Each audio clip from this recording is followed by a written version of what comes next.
Papers আছে? Helmet কই? বাড়ি ভিজে গেছে। ও, গাড়ি কাগজ আছে? লাইসেন্স দেখাও। এই যে গাড়ির কাগজ, এই যে ড্রাইভিং লাইসেন্স, এই যে ভোটার আইডি কার্ড, এই যে ট্যাক্স টোকেন, হেলমেট। আচ্ছা সবই বুঝলাম, কিন্তু ঘটনা হচ্ছে এটা কি? Looking glass. তো লুকিং গ্লাস এমন কেন? গাড়ির অরিজিনাল লুকিং গ্লাসটা কোথায়? গাড়ি ভেঙে গেল তো, মানে গাড়ি ভাঙিল না, এই লুকিং গ্লাস ভেঙে গেল, তার জন্য আর কি এটা লাগানো, মডিফাই করে।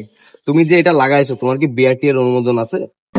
লুকিং গ্লাস লাগাইছো? তুমি বিআরটি এর অনুমোদন ছাড়া এটা কিভাবে লাগাইছো আমাকে বোঝাও। তুমি একটা গাড়িতে একটা লুকিং গ্লাস লাগাইছো, এটা একটা মডিফাই।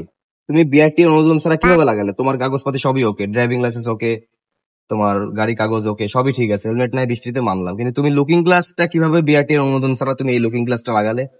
তোমার এটা তো তুমি অপরাধ করছো। যাই হোক, তোমার সমস্যা নেই, তোমাকে একটা অনলাইন মামলা দিতে হবে, তুমি এটা অপরাধ করছো। স্যার, তুমি তাহলে সামনের দোকান থেকে পেমেন্টটা করে মামলাটা ছড়াই নিও, ওকে? যাও। হ্যাঁ বলো, কি হয়েছে? স্যার আমি তো গাড়িতে কালকে পেট্রোলের জায়গায় অকটেন ভরেছি আর মোবিলও ডাউন দিয়েছি স্যার। তা আমার কি স্যার বিআরটির অনুমোদন নেওয়া লাগবে স্যার? তোমার গাড়ি কোনটা? স্যার এই স্যার।